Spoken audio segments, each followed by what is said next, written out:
This is WPSL Port St. Lucie, the talk of the Treasure Coast.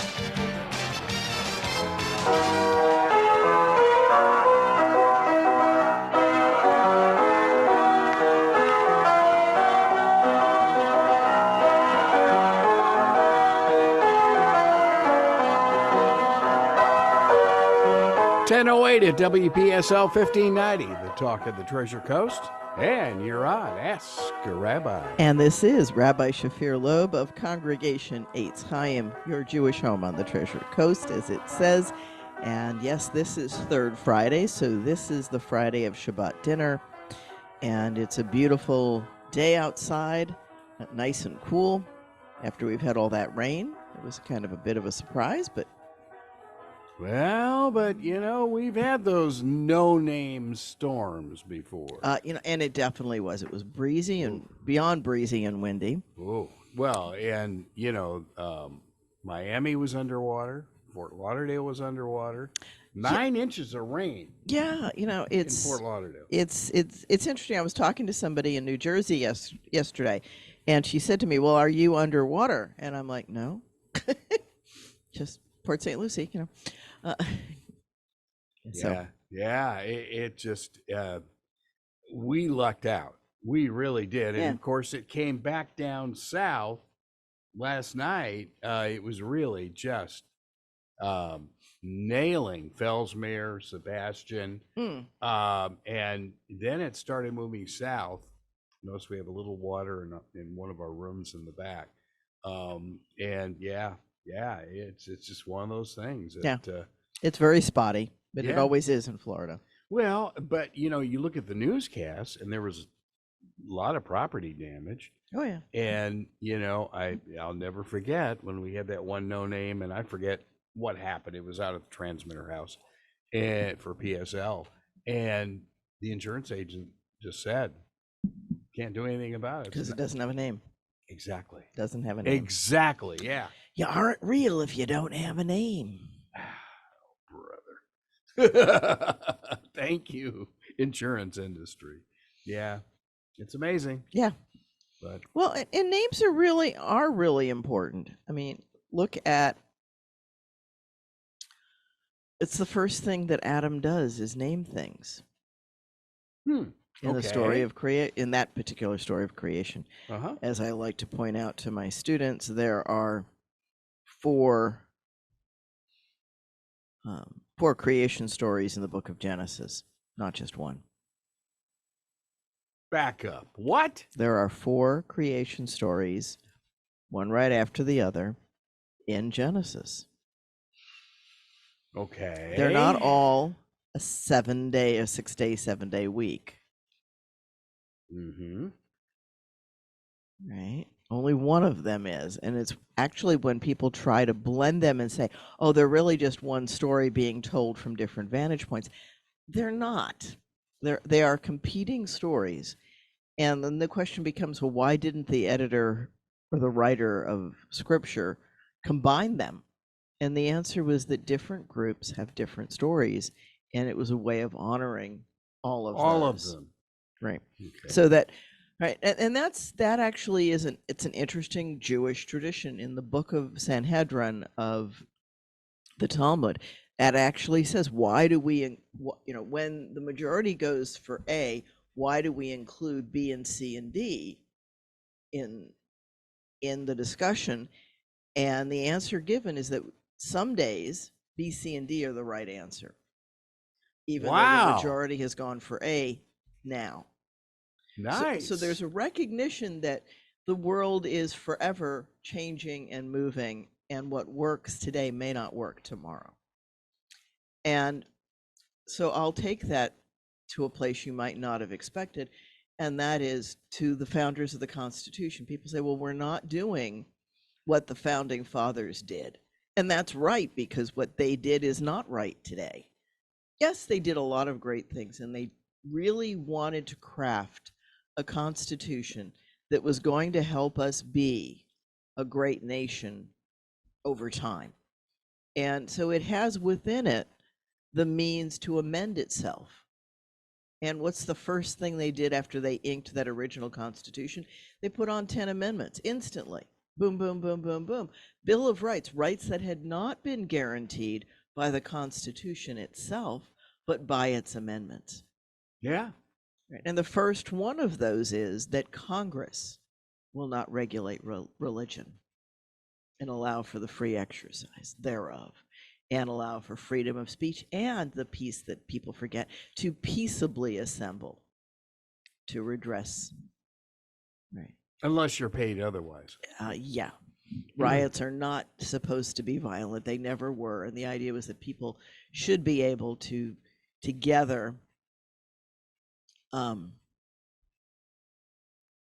Oh, I was in the middle of some violent People's Park demos back in the 60s. Understand. Oh, yeah. Got a few headaches for that Yeah. one. Yeah. Absolutely. Oh, yeah. Yeah. And some of this stuff looks the same. Yeah.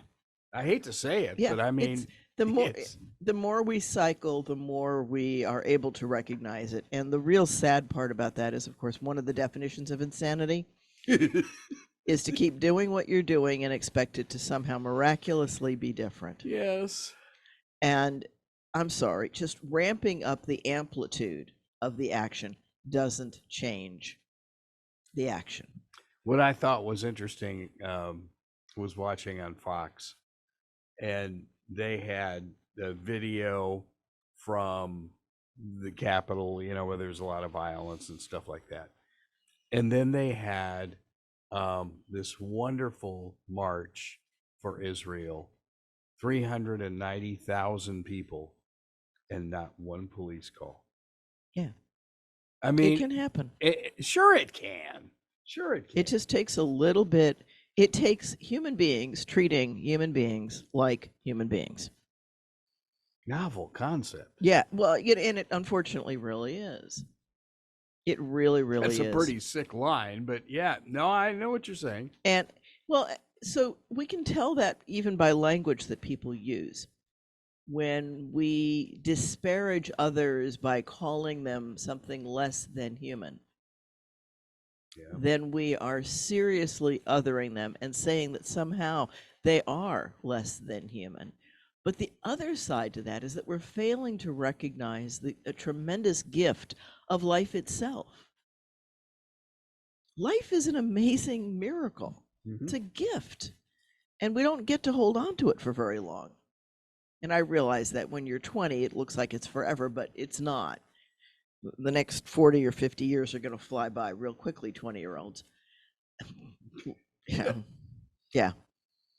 The only thing that gets, it feels slower in some ways because it takes longer to learn things after you're 25, but that's a whole different other story. One of our players the other night was laughing, you know, I was getting on the bus, and he goes, "How does somebody your age get on a bus?" Oh. I started laughing. But, you know, The same way you do. Yeah. that's right.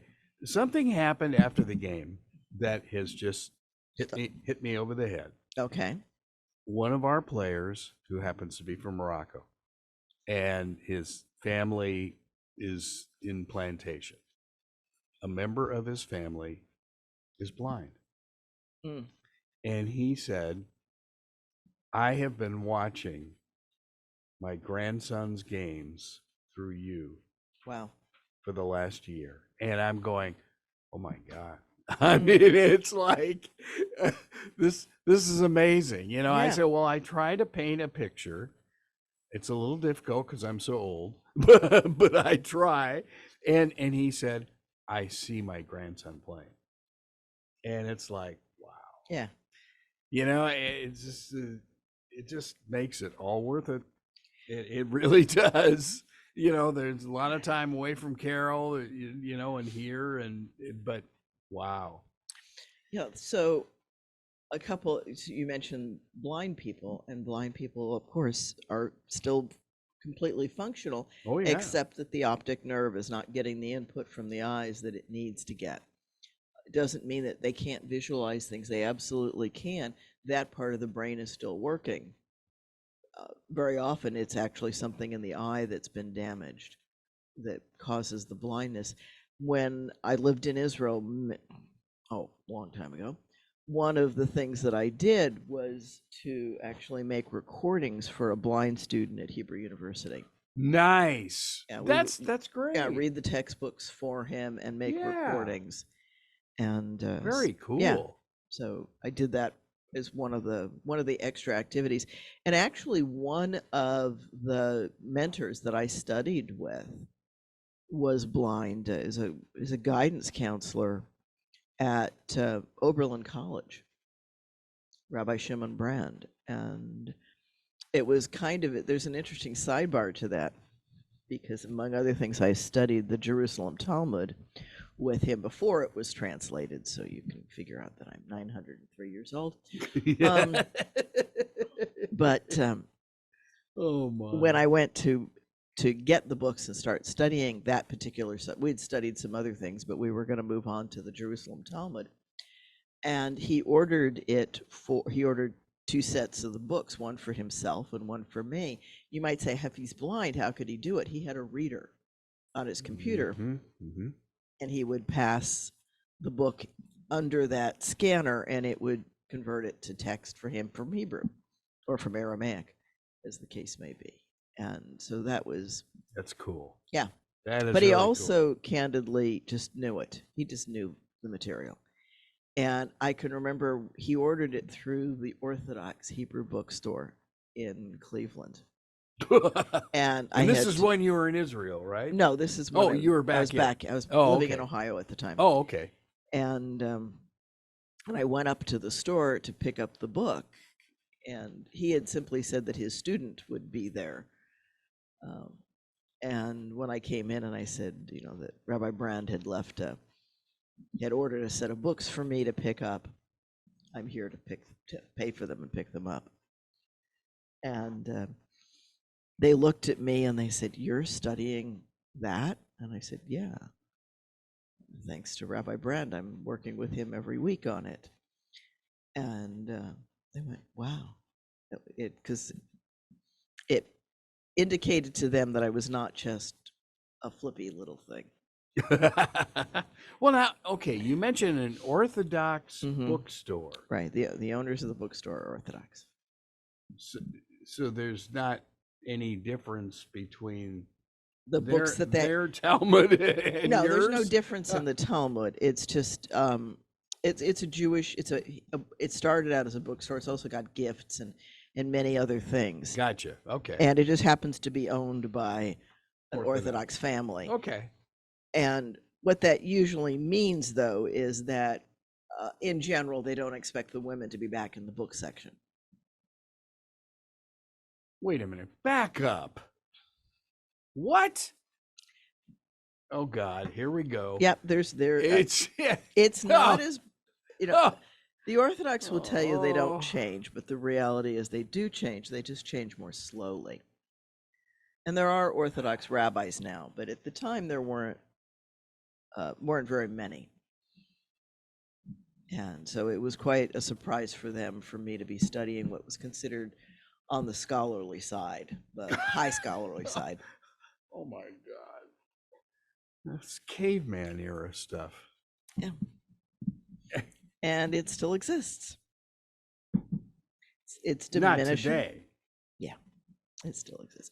They're always very nice to me, and when I call up, I still order things from them every once in a while, and they will treat me very well on the phone. So, wow. But that's a respect for my scholarship and ignoring the fact that my money's still green, though. I was gonna say, yeah, the money's still green. But there are people there are people in the general population who think that women should be relegated to something less than human. Getting back to the subject we talked about before, this idea that women are lesser than full human beings. That's insanity. Right. I mean, it was a belief in the days of Benjamin Franklin, and he fought against it. The idea that women could not be educated because the brains are smaller and would explode. So I'm gonna Oh. share something that I was listening to a lecture yesterday, and it's through the MIT Open courseware. They actually published some articles, Oh, some lectures up on YouTube Massachusetts Institute of of technology. Yeah, Yeah. the esteemed MIT with all of its incredible students and professors. And this particular professor is fantastic. And she was talking about the ability of honeybees not only to be aware of quantity, but to be able to do an add one or a subtract one function. And they only have 1,000,000 neurons. We have billions. They have, so it's orders of magnitude different. And honeybees can be taught to add one or subtract one Uh-oh. with about an 80% accuracy. Wow. And how do they do that? Well, and it's color coded too, which is the other piece that to me is really kind of interesting. So What, bees see in color? bees see at least some colors, Wow. and different species have different sets of colors. Most humans have 2 sets of color receptors. Some have 3. That's actually a different set from most, and that those folks are affected by color differently. And of course, we've got different degrees of color blindness and things like that, which just means that you don't get all of the information that's out there about color. None of us gets all of it. And it's where on that spectrum you are. Most of us have 2 sets. I'm guessing I have 2. I've never had it checked, but just based on the descriptions of what it's like to have 3. That doesn't sound like me. And but anyway, honeybees can tell colors. So what the scientists do is they go up to the number 4, but they bring the honeybee into an area, and it shows on the little screen anywhere from 1 to 4 things, squares or circles or objects, little shapes, and they're either blue or yellow. If it's blue, the honeybee has to add 1 to find the nectar when they go through the door. Wow. So they see this, they go through this door, and if they go to the correct answer, they get a reward of some of the nectar that they want. And if they go to the wrong one, they don't. And if it's yellow, they have to subtract 1. And they're 80% accurate of going to the right one first. That's well above chance. Wow. Huh. So you have to think about what this means to train honeybees to be able to do this.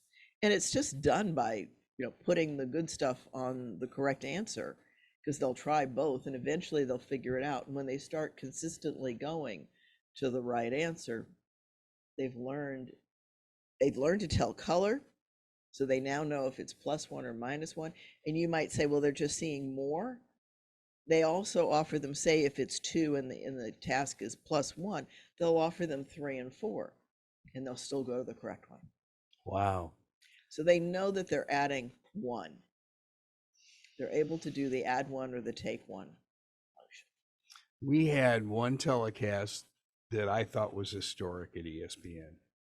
Our first stereo game had a deaf audio person Who just watched the gauges. who just watched the meters and also had a colorblind video engineer. Wow. Who also Who just watched the meters. Yeah. And you think, wow, this is incredible. And not one mistake. Not one mistake. Well, they're able to attend to it better than the person who's normally hearing or normally sighted. I just thought that was amazing. We are incredibly functional creatures when given half a chance. I guess. Yeah. Right, which brings me to one of my soapboxes, which is that when we start to treat other human beings as that kind of potential functional being who can learn and contribute and do a task and do it well, then when we keep people poor and we don't educate them and we don't screen them for who can do what best and who wants to do what, we are shooting ourselves in the foot. We are shooting ourselves in the foot. We are denying our society some of the best people to do the tasks that need to be done. And I'm not talking about, let them be garbage collectors or some menial task that nobody wants. I'm talking about getting the cream of the crop to do things that make life better for all of us. That's not rocket science, folks. And yes, it takes a chunk of money to make that investment. Absolutely. And I'm not advocating the Chinese system where everything is free and you compete for a limited number of seats. That doesn't work. It also doesn't work to saddle students with the kind of student debt that we've got in America. There needs to be something in between the two where some basic education is available, paid for by the state, so that everybody can achieve some minimal level. And then those who really excel will either get scholarships or however that could work. I'd love to be part of a think tank to work on how to do that, because I think it's doable. Nobody's asked me, obviously, but I think it's very, very doable. And I think that the country that gets that, I think China was trying to do it with the way they do it with the competition. It's just that the seats are too few. What is it? Is it Norway, Sweden? It's one of the Scandinavian countries where education's free. The education numbers are like absurd. Yeah. All the way through the university. Yeah. I mean, it's absolutely amazing. And you look, you think, wow, this can be done somewhere. It can absolutely be done. And where are we? We're like 18th or something. Oh, we're for what we imagine ourselves to be. Yeah. We are nowhere on the good charts. No. We're just not. No. And we're still too pent on vengeance and punishing. We're not into helping people be their best selves. I know I've talked about it other times. The German prison system just blows my mind. And it's not that they don't have problems. They do. They've got gangs, they've got drugs, they've got all of those things. The same things we do. Yep. But their recidivism rate is way down because they actually teach their people how to be meaningful contributors to society and help them reintegrate. We just open the door and give the person a boot, shove them out. And if they're lucky, they have family that comes and picks them up. If not, it's going to be a gang, folks. And we wonder why they go right back, because they don't know any different. They don't have any skill sets. And the reality is that a lot of the people who end up in these situations are people who never were taught coping skills. They were left for one reason or another to devise things on their own. And the 3-year-old never matured. Mm-hmm. And so they still have very childlike attitudes. And unfortunately, we see far too many people wearing adult clothes who still are children. And that it didn't work. That's why we're not run by 3-year-olds. Mm-hmm. But the key is to have enough wiser folk teaching, not running things, but teaching. Big difference. And yeah, I was immature and crazy when I was 20. Most 20-year-olds are. We don't have a fully developed prefrontal cortex. We haven't learned all those things yet. And if we look at that, then when we look at parts of the world where people are very, very poor, they don't get to live long enough to be really smart. And that's a problem. One of our players was talking about one of the shows that we had on here the other day. And he said, I didn't know a lot of this was going on. Yeah. And then I started reading about it. And then I thought, okay. I mean, I thought, this is interesting. It's, because manipulators know people don't read and they don't research. Well, and the problem is now, even if they wanted to, there's no real newspaper anymore to read a daily newspaper like I did back in when the dinosaurs roamed the planet. Well, I mean, even if you go to, and I try to go to a number of news outlets.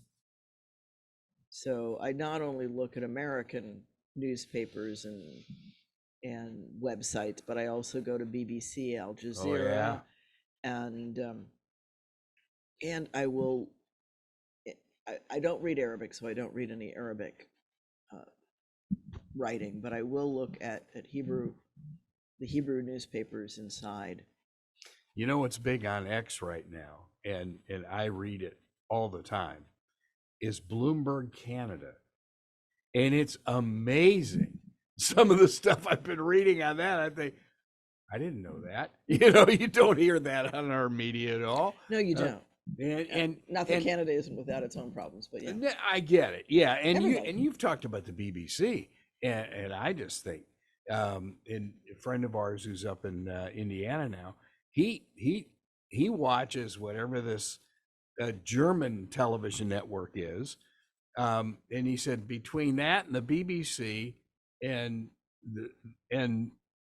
A couple others, yeah. the CBC in Canada, he says you'll get kind of the happy medium between all three, and it's amazing. You've got to look below the surface. Yeah. And unfortunately, none of it's a pretty picture. Well, the Israelis were taking huge hits over the last week.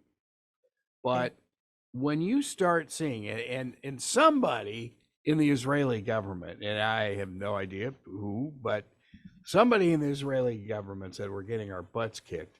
Let's send video cameras in with all of the troops.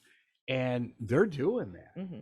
You know, and this huge cache of weapons behind an MRI machine. Really? You know, and then you go down another flight of stairs and you see rocket launchers just laying there. And you think, this is a hospital, for God's sakes. And what I thought was interesting with Netanyahu, something I Bloomberg Canada, that he said, Palestinians, you need to form your own government. And we can help you with that. That's the piece that needs to happen. And we can also help rebuild, which I thought, wow, okay. Now let's see if this makes any sense. Yeah. Because, again, we're talking about largely, unfortunately, children. Yeah. Right, where the median age is 18, means half the population is under 18. Wow, that's staggering. And that means that there's far too many people running around whose prefrontal cortexes have not been fully formed yet. Translation, they're not lost. They're just in limbo. Mm-hmm. But there's nobody, they don't have what it takes to have the wisdom to know what to do, and nobody's teaching it to them. Nobody's teaching them. And I was talking with an Israeli earlier this week, and they were bemoaning the fact that there's not a whole lot of education actually on either side. There are people who go to college, and there are universities on the Israel side. There are universities in the occupied areas as well. But the majority of people don't go to them. The same is true here. Fox had an interesting thing that where they went. I forget what the university's name is, in Israel, but they interviewed, and ironically, it was all women. And it's kind of like our colleges now, you know, that are kind of dominated by the women. And you had your Israeli students standing right next to Muslim students, looking at this whole war thing in a total different fashion, but quite intelligent. Yeah. And these ladies were really sharp. And you think, okay, what did this Muslim especially do to get out of Gaza and get into a university setting in Israel? Well, there are Israeli Muslims as well. No, I get that. Yes. Oh yeah. There's a huge population. There's a huge population. Yeah. And in fact, that's the numbers issue. Okay, the existential issue, if you will, which is that if Israel extended citizenship to everybody, assuming that they wanted it, which I don't know because I haven't talked to them recently.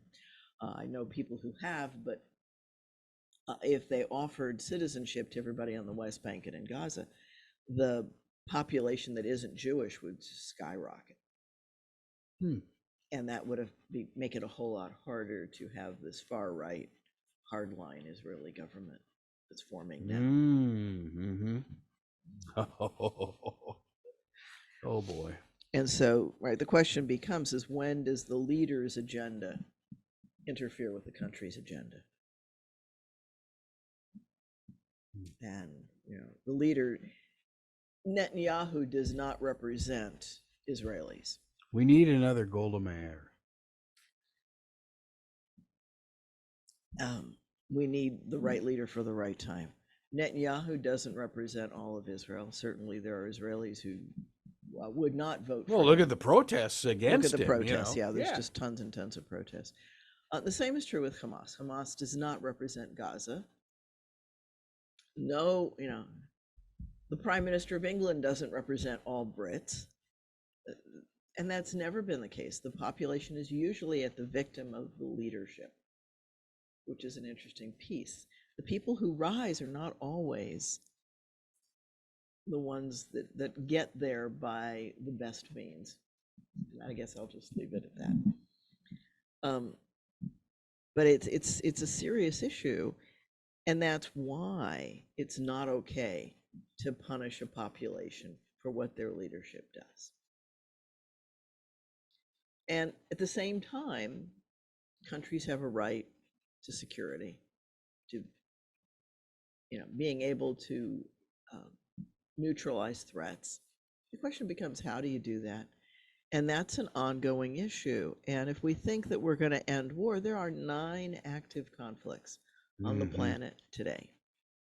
Most people know about the one in Ukraine if they remember it. What's that? Oh. Yeah, what's that, right? The leader of whom says, oh, Israel should stop, right? It's like, you haven't stopped. The ability of people to talk out of 2 different sides of their mouth and say 2 different things. Isn't that amazing? Yeah, it really is. The inability to look in the mirror and see what you're saying. But anyway, the world is an interesting place. And I think that this is why even scriptures tells you that governments need balances. Checks and balances. There needs to be checks and balances. Yep. The king should not be the priest because that's just too powerful. And even when the people first come to God and say, we want a king because everybody around us has a king, and God says, no, you don't need a king. You just need somebody who's going to come up and handle a threat when it's present. And the people, of course, disagree, and scripture says, but if you get a king, they'll want horses, and they'll want this, and they'll want that. And those are not good for the people. They will get drunk on their power and go to excess. Sure. And that's not new. It's just not new. It's as old as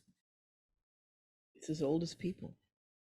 And that's why scripture warns about it, because it doesn't take rocket science to know that's not helpful. When a leader comes in and wants their agenda over what's good for the people. And we see that too many times all over the planet. We see it in America, where leadership is more interested in their stuff and staying in power than they are in doing what the people need. And I don't care what level of government you go, you can find plenty of examples of that. And yet we need government. We need a way to handle disputes between people, to administer the necessary functions that a government provides. So I'm not in any way advocating a lack of it, but it needs to have its checks and balances. And I think that getting back to our founding fathers and mothers, that was one of the things they did well. Mm-hmm. And that was to have a three-part government so that there would be checks and balances. And, the number of students who think that the president makes the laws just blows my mind, because the president doesn't. It's Congress that makes the laws, Well, or tries to. not anymore. And again, the devil's in the details, right? So go and look at the books of laws. Right? They don't, when you read that they're going to do X, Y, Z, that's only the first 2 pages of a 1,000 and some page book that nobody reads. And it's got tons and tons of stuff in it. And the Supreme Court doesn't get involved and test it against the Constitution until somebody challenges one of those clauses. Mm-hmm. And these laws are now so complex that when they do that, all they do is strike the one clause. So keeping track of what's what, that's over the top hard. I'm not sure it's possible. I'm not sure that a deep net computer could keep track of it all. And there are clearly laws still on the books that, and I know Stewart of blessed memory used to like to dig out some of those. Oh, he did. Old laws. He was one of those constitutional freaks. I mean, he loved it. Loved reading through that stuff and finding some weird thing that became law or is still law, like, have something in front of your car to announce that it's coming. and time changes these things. Oh. Right. So we didn't need speed limits until cars could go that speed. Yep. Our horse and buggy era. Yeah. Yeah. Sure. Yeah. But, again, getting back to the equality issue, I still have a hard time believing that women have been subjugated all this period of time. I just don't understand that. Well, some of it comes back to Alexander the Great. All right. So if you look all the way back to Socrates and Plato argued for equality of women, but in ancient Greece, it wasn't. Okay. Okay. And by Aristotle, he was a misogynist. He was a racist and a misogynist. And he was the tutor of Alexander the Great. Oh, God. And when you realize that Alexander the Great conquered what was then, quote unquote, the known world, that's known to Europe, not known to the world, because clearly indigenous people knew themselves. So that's kind of a misnomer. But he does spread it through a big part of the Middle East and on into Asia and Africa and what I would call the Mediterranean basin, on over toward India. And he spread his ideas and he enforced them under pain of death. And tough, really hard. There's an interesting movie that's out there that's got some really interesting questions on. It's a French movie. It's a short film. It's called I'm Not an Easy Man. And I'm forgetting who the producer and writer was or is.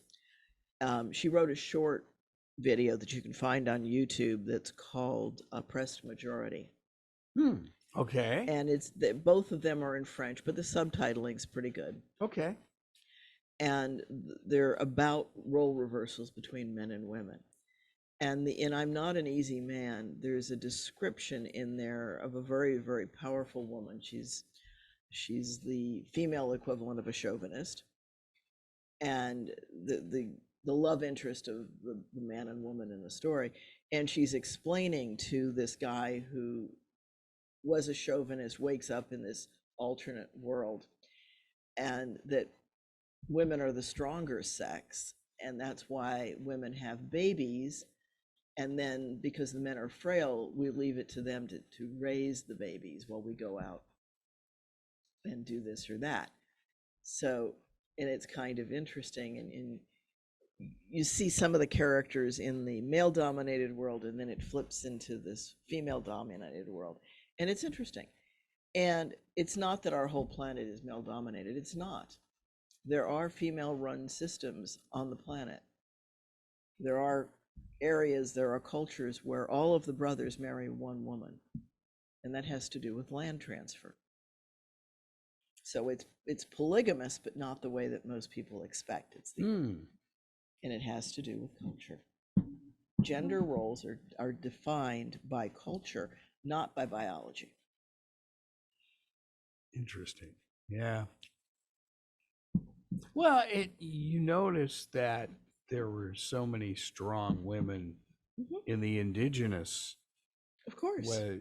whether it was here in the United States or Australia or wherever. Seminole clans are determined by the women. They're run by matriarchs. There is nothing inherently male or female about leadership. Mm-hmm.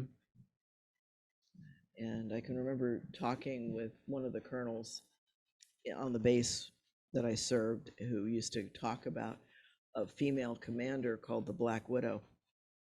And he says she was the most cunning and cruel opposition leader that he'd ever seen.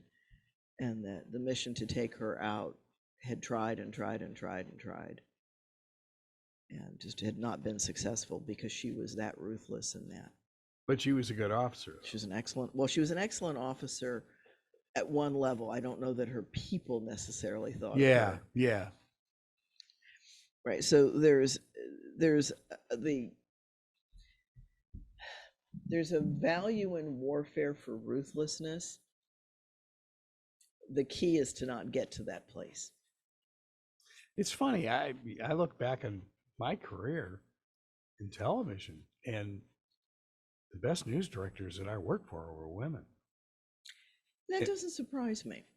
And I'll say why. Because I think that women in our culture are taught to be linguistically savvy and to look for the relationship and the story inside the story. I think we teach women to do that. And so that would work for a news reporter. Interesting. Yeah. Right. It's not about sports, and it's not about rough and tumble and turfing. And so, yeah, that's going to work. Makes sense to me. Women tend to make good bosses. But again, you know, there needs to be a balance between this ruthlessness, because at some point it becomes extreme, and then, yeah, it's not healthy regardless of the gender of the person in question. So, yeah, we need a sea change. We need to come to a place where aggressing and vengeance and violence are not acceptable solutions to problems. That's a sea change. That's a huge difference when we either learn to ritualize it so that we can take it to the chessboard and not make it. We've ritualized war. Football is ritualized war, really, right? Sports are that.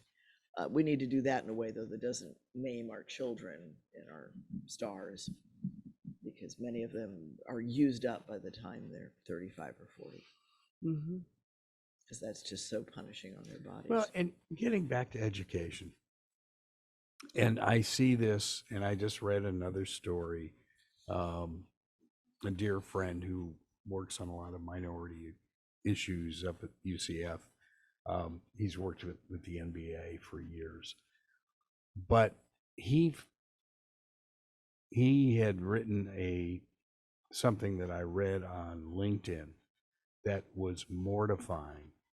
That it's like 65% of retired NBA players are bankrupt.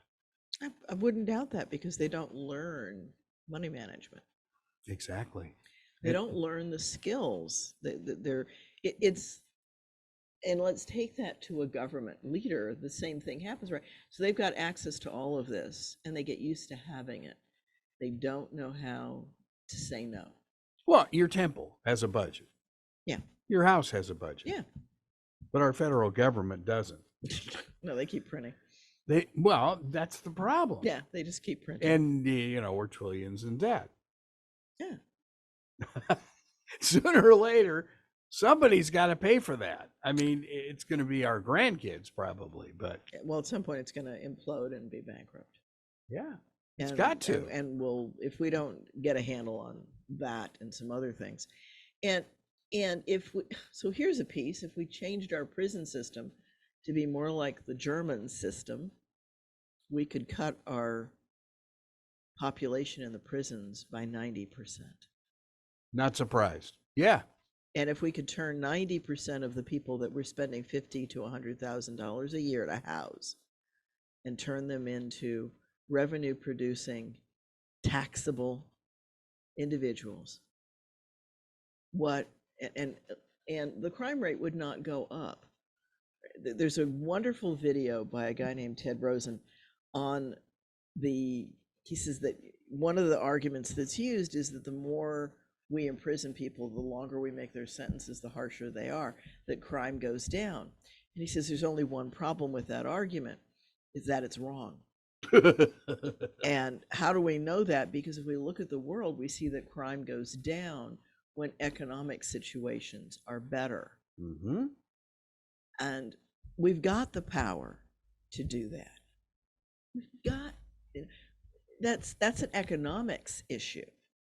The greater the impasse, and now better policing, absolutely. Better tracking to find the real perpetrator instead of just the handy victim to be the perpetrator.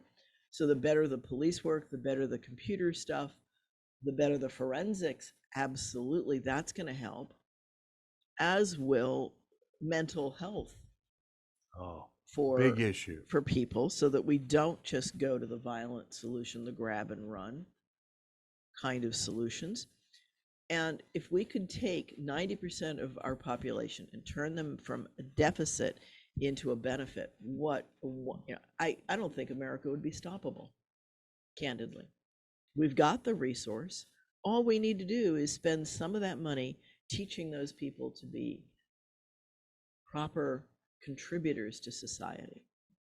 Give them a way to cope, give them skills that they can use, give them a sense of significance without holding a weapon. And that would be huge, but why should I expect that? It's funny, I was reading a story on the Golden State Warriors basketball team that goes to San Quentin every year. Mm-hmm. And they play a charity basketball game and stuff like that. But what two of the players on the Warriors have done is they've started building a wonderful library. But you have to teach in the people to prison. read. Well, that too. And they've hired remedial reading teachers to work with the prisons in this brand new library. Okay. And they dedicated the library this year. And I thought, that's an incredible that is, story. That is wonderful. It's and like... I'm so glad that somebody's doing that. I wish that happened at every prison. Yeah. And and I get it. They're throwing some starfish in the sea, and it matters to those starfish, and it's got to start somewhere. Well, it's a huge prison. So I mean, if they just reach a couple hundred guys, yeah, it can lower the recidivism rate right there. Yeah, I get it. And it's just like, this is nice. I mean, here are these guys making millions, and then they do that. And I'm gonna say that the sad part to me is that it takes outside money to do that when we pay people. Yes, I know. To house inmates, that it's not part of their budget. It's not part of their budget, because in fact it would be counterintuitive for them to do it. It's not going to help their numbers. They get rich by having the high numbers.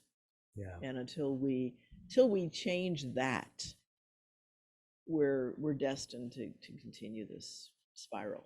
And it's a downward spiral. We have something like 25% of the incarcerated population of the planet, and we are not 25% of the world's population.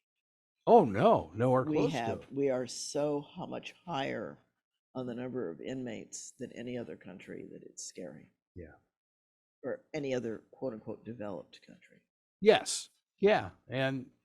But there again, Was it Dostoevsky who said it depends how you treat your prisoners? That's the mark of civilization.